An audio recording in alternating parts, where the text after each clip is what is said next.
Hello friends, welcome to all of you in your YouTube channel Anoop Prayas Swaranjali. मैं हूं अनुराधा और आज आप सभी के लिए लेकर के आई हूं नल दमयंती की कहानी। नल दमयंती की कहानी है हमारे ऐतिहासिक पुराण की एक अमर कथा है। ये कहानी है आदर्श पतिव्रत और पत्नीव्रत धर्म की। यह कथा है जुए के भयंकर परिणाम की। ये कहानी इस बात की गवाही है कि बुरी आदतें मनुष्य को अपने पंजे में किस भांति जकड़कर विवश कर देती हैं। ये कथा हमें सिखाती है और सावधान करती है कि जुआ कितना बुरा खेल है। यह राजा को भिखारी बना देता है।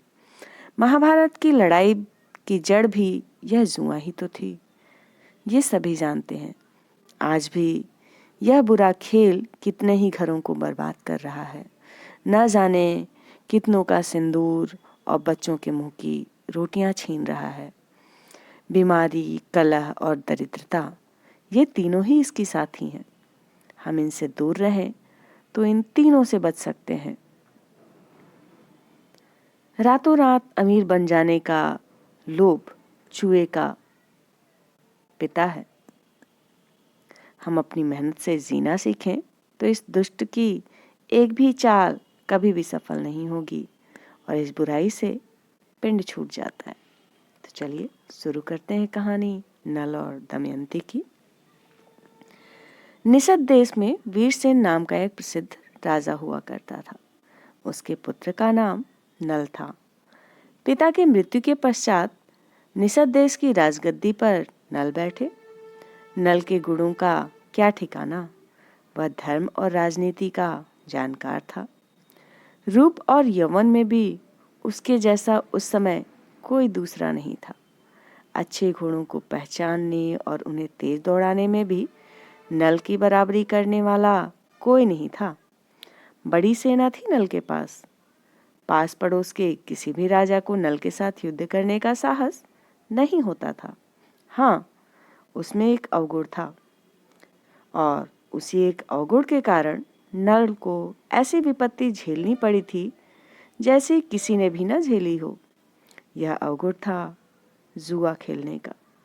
इन्हीं दिनों विदर्भ देश में भीम नामक राजा राज्य करता था। वह भी बड़ा पराक्रमी था। राजा भीम के कोई संतान नहीं थी, इसीलिए वे संतान के लिए चिंताकुल रहते थे। एक दिन दमन नामक ब्रह्मर्षि राजा भीम के यहाँ पधारे। राजा और रानी ने ब्रह्मर्षि दमन का बड़ा ही स्वागत और सत्कार किया। तपस्वी दमन ने प्रसन्न होकर राजा को संतान होने का आशीर्वाद दिया। समय पाकर राजा भीम के यहाँ एक कन्या और 3 पुत्र हुए। उन्होंने कन्या का नाम दमयंती और पुत्रों का नाम दम, दान और दमन रखा। दमयंती अपने रूप और शील के कारण प्रसिद्ध हो गई। तीनों पुत्र भी अपने अपने बल पौरुष में बेजोड़ थे। जब दमयंती की अवस्था विवाह योग्य हुई तो राजा भीम को योग्य वर खोजने की चिंता हुई। दमयंती की सेवा में दासियों की भीड़ जुटी रहती। सजी धजी दमयंती जब सखी सहेलियों के साथ उद्यान में जल क्रीड़ा या विहार के लिए निकलती तो देखने वाले देखते ही रह जाते। देखने वाले कहते कि इससे पहले उन्होंने ऐसा अद्भुत रूप यौवन कभी नहीं देखा है।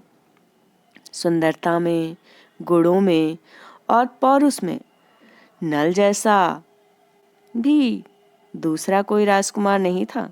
देखने वाले कहते कि यह तो कामदेव का ही अवतार है। उसकी प्रसिद्धि भी चारों ओर फैल गई। लोग नल से दमयंती के रूप यौवन की प्रशंसा करते और दमयंती से नल के रूप गुणों की। इस तरह एक दूसरे के रूप, गुण, शील की प्रशंसा सुनते सुनते बिना देखे ही वे एक दूसरे को चाहने लगे। नल का दमयंती के प्रति प्रेम दिनों दिन बढ़ता गया। दमयंती को देखने के लिए नल की व्याकुलता बढ़ने लगी। एक दिन दमयंती के बारे में सोचता हुआ नल महलों से निकल राज उद्यान में चला गया। वहां जलाशय के किनारे हथेली पर सिर टिकाए दमयंती के बारे में बैठा सोचता रहा। राजा ने अपने पास ही सुनहरे पंखों वाले हंसों का एक दल देखा। वे हंस नल को बहुत प्रिय लगे। नल ने उनमें से एक हंस को पकड़ लिया। नल ने प्यार से हंस की गर्दन और पीठ सहलाने को कोशिश की तो हंस ने मनुष्य जैसी वाणी में नल से कहा, हे राजन, आप मुझे छोड़ दें। मैं विदर्भ की राजकुमारी दमयंती के पास जाकर आपकी ऐसी प्रशंसा करूंगा कि वह आपके सिवा किसी दूसरे पुरुष को अपने मन में जगह नहीं देंगी। नल ने उस विचित्र हंस को छोड़ दिया। वह तुरंत हंसों के दल में जा मिला। फिर हंसों का वह दल वहां से उड़ा और विदर्भ देश के राजभवन के उद्यान में जा उतरा। दमयंती अपनी सखियों और दासियों के साथ उद्यान में घूम रही थी। उन सुनहरे पंखों वाले अद्भुत हंसों को देखकर दमयंती के मन में उन्हें पकड़ने की इच्छा हुई। अब तो सभी सखियां, सहेलियां हंसों को पकड़ने के लिए उसका पीछा करने लगी। दमयंती भी एक सुंदर हंस को पकड़ने की चेष्टा करने लगी। दमयंती ने अपना दुपट्टा फैलाकर एक हंस के ऊपर डाल दिया और हंस को पकड़ लिया। यह हंस तो वही था जो नल से दमयंती के बारे में वचन देकर आया था। वह भी दमयंती से बात करना चाहता था। संभवतः तभी तो जानबूझकर पकड़ में आ गया। वह दमयंती से बोला, राजकुमारी। दमयंती, मुझे छोड़ दीजिए। छोड़ देंगी तो मैं आपका मनचाहा एक काम करूंगा। मैं जानता हूँ कि आप मन से राजा नल को चाहती हैं। वह आपके हृदय में बस चुके हैं। बात है भी ठीक। वह सचमुच आपके योग्य हैं और आप उनके योग्य हैं। हम तो राजहंस हैं, इधर से उधर उड़ते रहते हैं। हमसे कुछ छिपा थोड़े ही है। यदि आप राजा नल की पत्नी बन जाएं, तो समझो कि आपका जन्म सफल हो गया। हमने भी बहुत दुनिया देखी है और नल जैसे रूप गुण वाला तो मनुष्यों में क्या, यक्षों, गंधर्वों और देवताओं में भी नहीं मिलेगा। आप मुझे छोड़ दीजिए तो मैं आप दोनों की जोड़ी मिलाने में सहायक हो सकता हूँ। दमयंती ने इस दिव्य हंस को तुरंत छोड़ दिया। यह दिव्य हंस यहाँ से उड़कर फिर से निषद देश में गया और राजा नल को बताया कि जिस तरह आप दमयंती के लिए व्याकुल हैं, उसी भांति दमयंती भी आपके लिए व्याकुल है। मैंने उन्हें आपके बारे में सब कुछ बता दिया है। वह केवल आपको चाहती हैं। अब आप जैसा उचित समझें करें। यह कहकर हंस उड़कर अपने दल में जा मिला। हंस से नल की प्रशंसा सुनकर दमयंती की व्याकुलता बहुत बढ़ गई। उसे दिन में भूख नहीं लगती और रात में नींद नहीं आती। स्वर्ण कांति जैसा दमयंती का चेहरा पीला पड़ने लगा। वह ना ही अच्छे कपड़े पहनती और ना ही श्रृंगार करती और ना गहने पहनती। जब देखो तब हथेली पर सिर रखे अपने आप में डूबी कुछ सोचती रहती। सहेलियों से भी बात ना करती और लंबी सांसें लेती रहती। उसकी पलकें हमेशा भीगी रहती। दमयंती की ऐसी दशा देखकर सहेलियों ने उसके मन की बात जाननी चाहिए, पर वह तो कुछ बोलती ही नहीं। दासियां स्नान, श्रृंगार, भोजन, शयन के लिए कह कह कर थक जाती, पर दमयंती को किसी बात के लिए भी राजी न कर पाती। राजा भीम को पुत्री के अस्वस्थ होने की बात मालूम हुई तो उसने राजे वैद्य को बुला भेजा, पर वैद्य बेचारा क्या करता। औषधि से ठीक होने वाला कोई रोग उसे थोड़ी न था। अंत में राजा ने निश्चय किया, दमयंती की अवस्था विवाह योग्य हो गई है, इसलिए उसके स्वयंवर की तैयारी करनी चाहिए। राजा भीम ने स्वयंवर के लिए दिन निश्चित किया और सभी राजाओं को निमंत्रण भिजवा दिया। स्वयंवर का दिन पास आया तो विदर्भ में अनेक राजाओं का आना प्रारंभ हो गया। कोई सजे हाथी पर बैठकर चला आ रहा है तो कोई बढ़िया घोड़े वाले रथ पर। सारी राजधानी में स्वयंवर की तैयारी के लिए हलचल मच गई। सड़कें, बाजार और भवन सजने लगे। स्वयंवर के लिए विशाल मंडप रचा गया। आने वाले राजाओं को ठहरने के लिए उचित व्यवस्था की गई। बहुमूल्य वस्त्र आभूषणों से सजे हुए एक से बढ़कर सुंदर राजकुमार और राजा राजधानी की शोभा बढ़ाने लगे। राजा भीम ने स्वयंवर में सम्मिलित आने वाले जितने भी राजा राजकुमार थे उनका सत्कार किया, आदर किया, खूब आदर सत्कार किया। जिन दिनों विदर्भ में स्वयंवर की चहल पहल शुरू हो रही थी, देवर्षि नारद और पर्वत मृत्युलोक से स्वर्गलोक पधारे।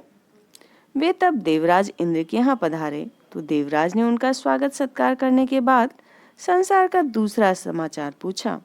महर्षि नारद ने उन्हें बताया कि मृत्युलोक में आजकल विदर्भ राजकुमारी दमयंती का स्वयंवर होने वाला है।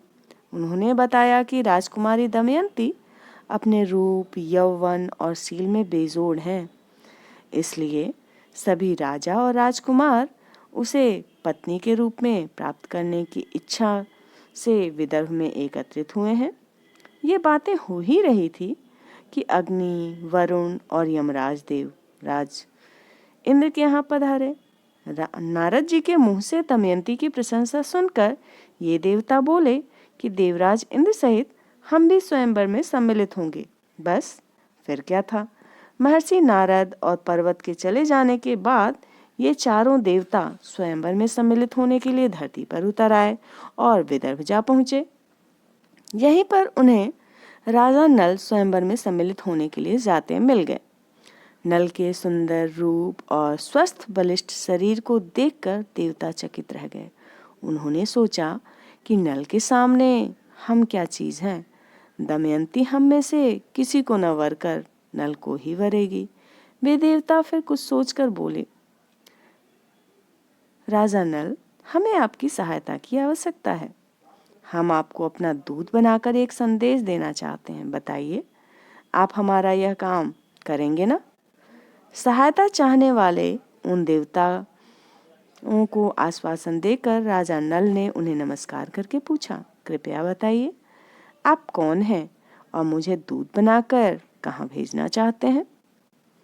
आपका वह कौन सा कार्य है जिसे आप मुझे दूत बनाकर पूरा करना चाहते हैं? निषदराज नल के इस प्रकार पूछने पर देवराज इंद्र ने कहा, राजन, आप हमें देवता समझें। हम दमयंती को प्राप्त करने के लिए यहाँ आए हैं। मैं इंद्र हूँ, ये अग्निदेव हैं, ये वरुण देव हैं और ये यमराज।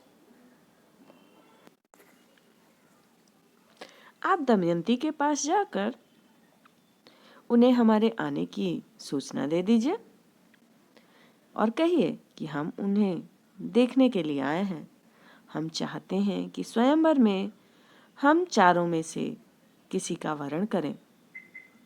देवराज इंद्र की बात सुनकर राजा नल ने कहा, देवगण, मैं स्वयं भी तो दमयंती को पत्नी के रूप में प्राप्त करना चाहता हूँ। मैं भी तो स्वयंवर में सम्मिलित होने जा रहा हूँ। इसलिए जिस दमयंती को मैं प्राप्त करना चाहता हूँ उसे प्राप्त करने के लिए आप मुझे ही दूत बनाकर ना भेजिए। आप ही सोचिए, मैं जिस दमयंती को प्राप्त करने का मन में निश्चय कर चुका हूँ उसे दूसरे के लिए कैसे छोड़ सकता हूँ। इसलिए मैं आपसे क्षमा चाहता हूँ। देवता बोले, राजन, आप हमारा कार्य करने के लिए वचनबद्ध हैं। क्या आप हमारी बात को झूठा करेंगे? इसलिए हमारा दूत बनकर जाइए और दमयंती तक हमारा संदेश पहुंचाइए।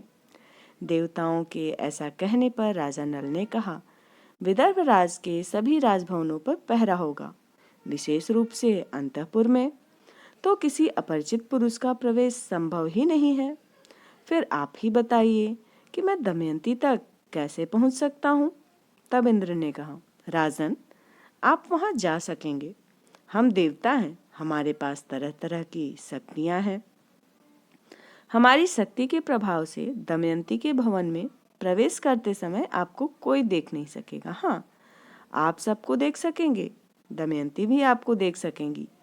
अब आप निश्चिंत होकर जाइए और हमारा संदेश दमयंती को सुनाइए। राजा नल देवताओं का दूत बनकर विदर्भ राजकुमारी के पास गए। राजा नल ने अंतःपुर में सखियों से घिरी हुई अत्यंत सुंदरी राजकुमारी दमयंती को देखा। राजा नल ने उस दिव्यहंस से दमयंती के बारे में जो कुछ सुना था वह उसे उससे भी अधिक अवर्णनीय रूप गुणों की खान दिखाई दी। उसके अंग अत्यंत कोमल थे, उसकी कांति कमल जैसी थी, बड़ी बड़ी आंखें थी और पतली कमर, देखकर चंद्रमा भी लजा जाए ऐसी उसके मुख की शोभा थी। मंद मंद मुस्कुराती वह सखियों से हास परिहास कर रही थी। उस रूप लावण्य की मूर्ति को देखते ही नल का शरीर रोमांचित हो उठा।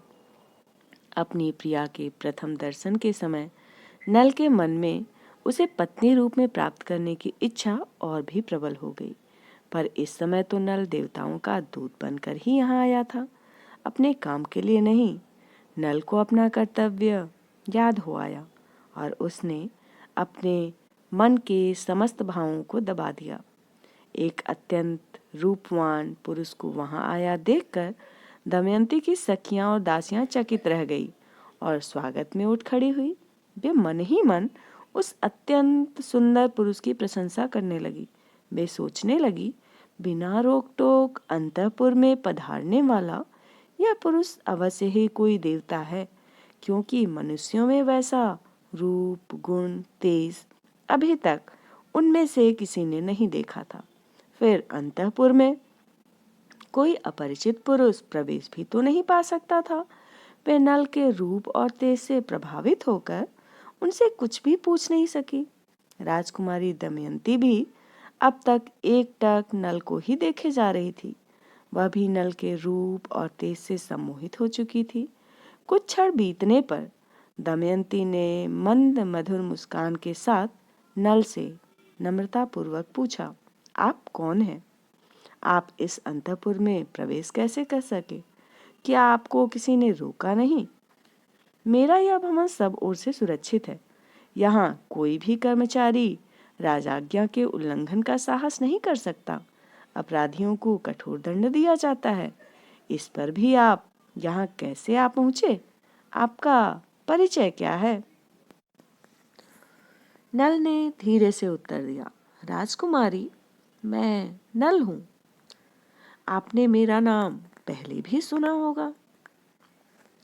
इस समय मैं इंद्र, अग्नि, वरुण और यम इन 4 देवताओं का दूत बनकर यहाँ आया हूँ। मैं इन देवताओं के प्रभाव से इस भवन में पहरेदारों से अनदेखा चला आया हूँ। वे देवता चाहते हैं कि आप उनमें से किसी एक को अपना पति चुने। उनका यह संदेश लेकर मैं आया हूँ।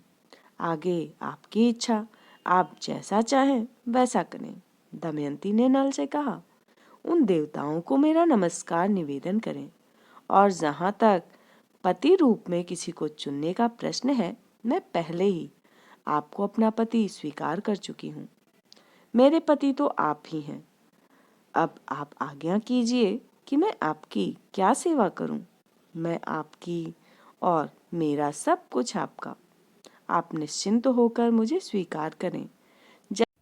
आप निश्चिंत होकर मुझे स्वीकार करें। जब से उस दिव्य हंस ने मुझसे आपकी बातें कही हैं, मैं तभी से आपकी हो चुकी हूँ। हे मेरे मन के प्राण के स्वामी, आपको पति के रूप में पाने के लिए इस स्वयंवर का आयोजन हुआ है।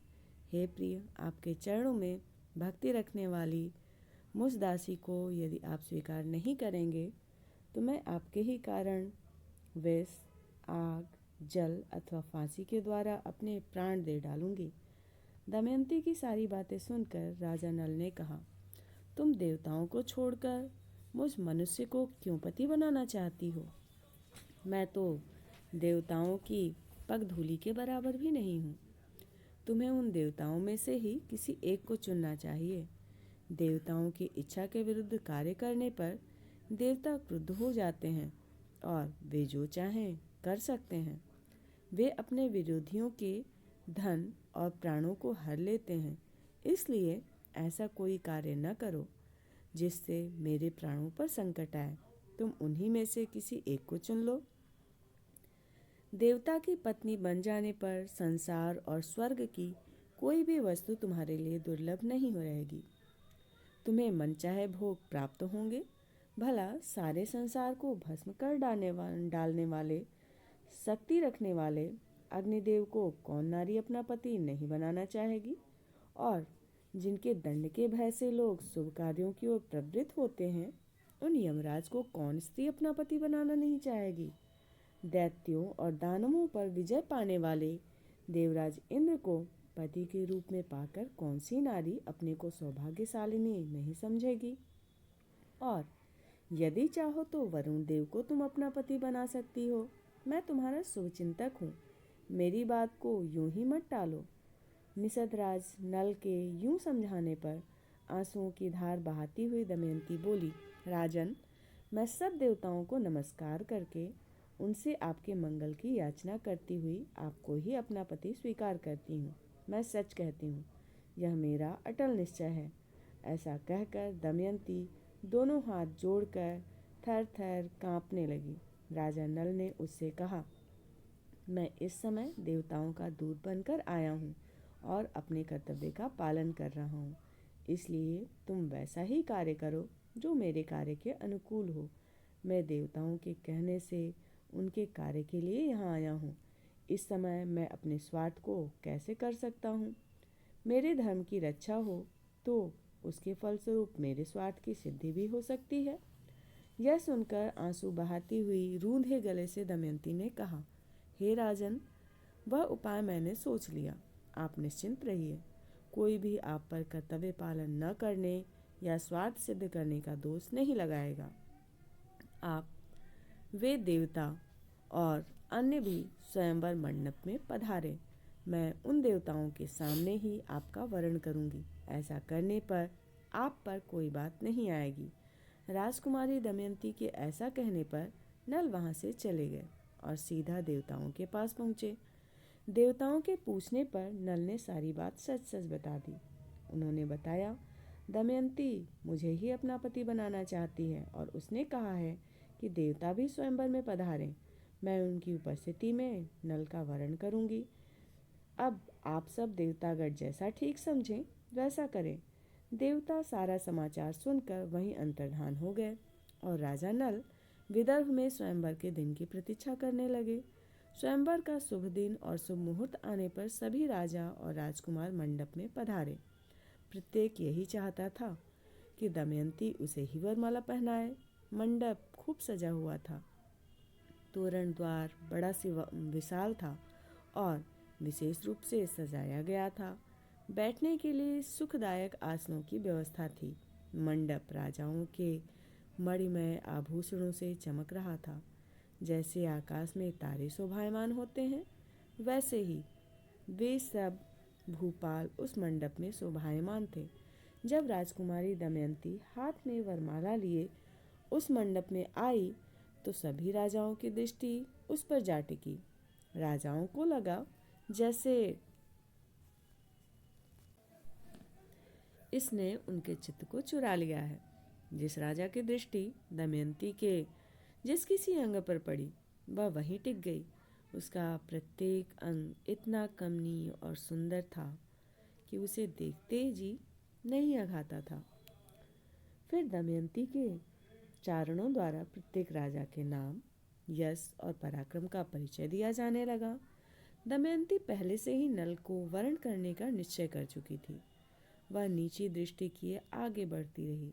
जिस राजा के सामने वह आती, उसका चेहरा आशा से चमकने लगता और जब सामने से आगे बढ़ जाती तो निराशा से फीका पड़ जाता। कुछ आगे चलकर जब चारण ने नल का परिचय दिया और दमयंती ने दृष्टि उठाकर सामने देखा तो उसे नल जैसी आकृति के 5 पुरुष बैठे दिखाई दिए। सबकी अनुहार नल जैसी, रंच मात्र भी अंतर नहीं।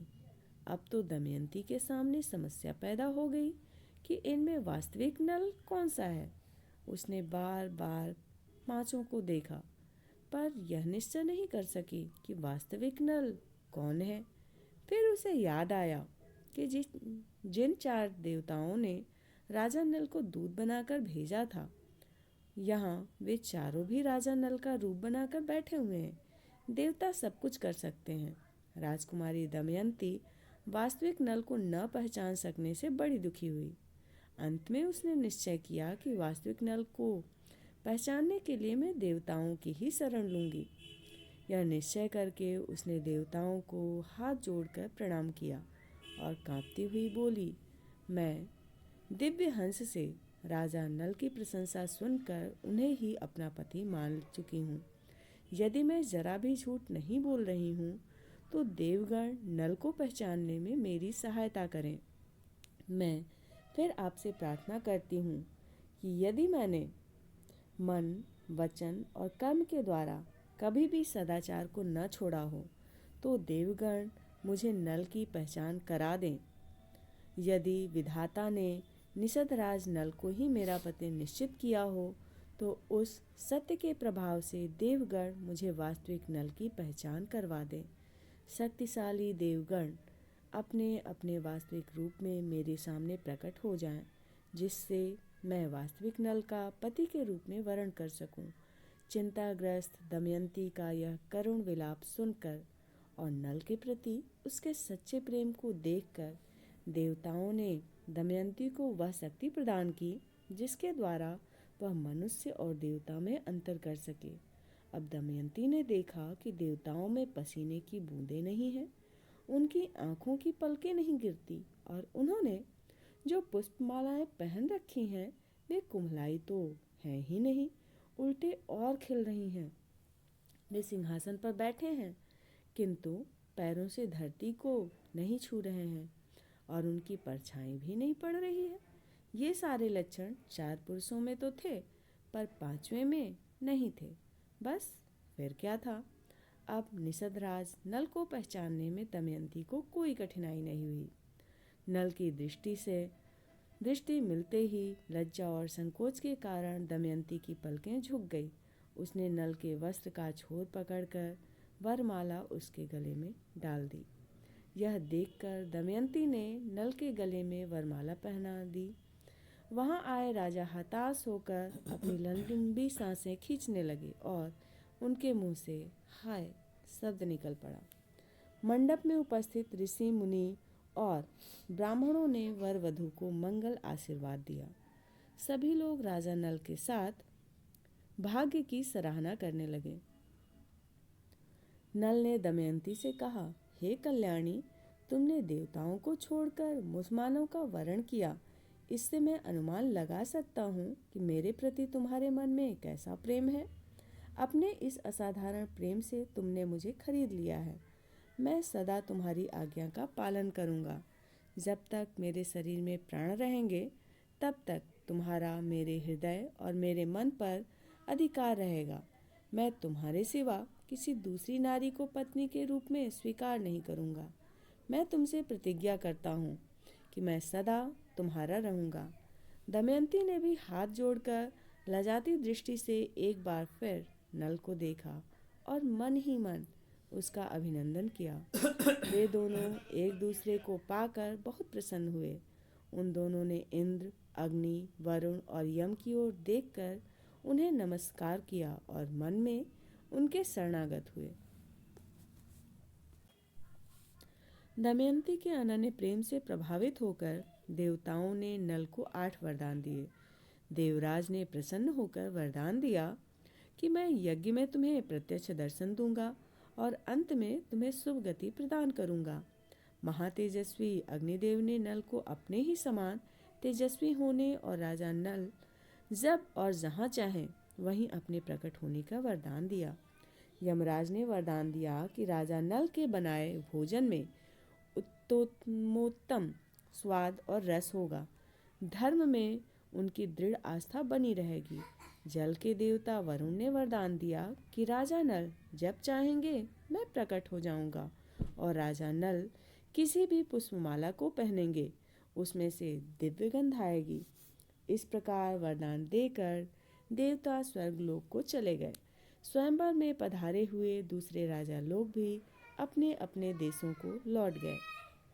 सब राजाओं के लौट जाने के बाद राजा भीम ने शास्त्र विधि के अनुसार नल दमयंती का विवाह संपन्न किया। विवाह के बाद भी राजा नल कुछ दिन विदर्भ में ही रहे और बाद में अपने ससुर राजा भीम से आज्ञा लेकर दमयंती सहित अपने निषद देश में आ गए।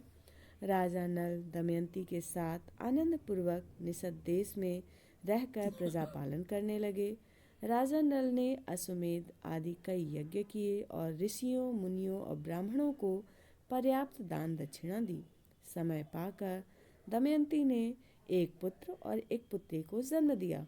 पुत्र का नाम इंद्रसेन और पुत्री का नाम इंद्रसेनी रखा।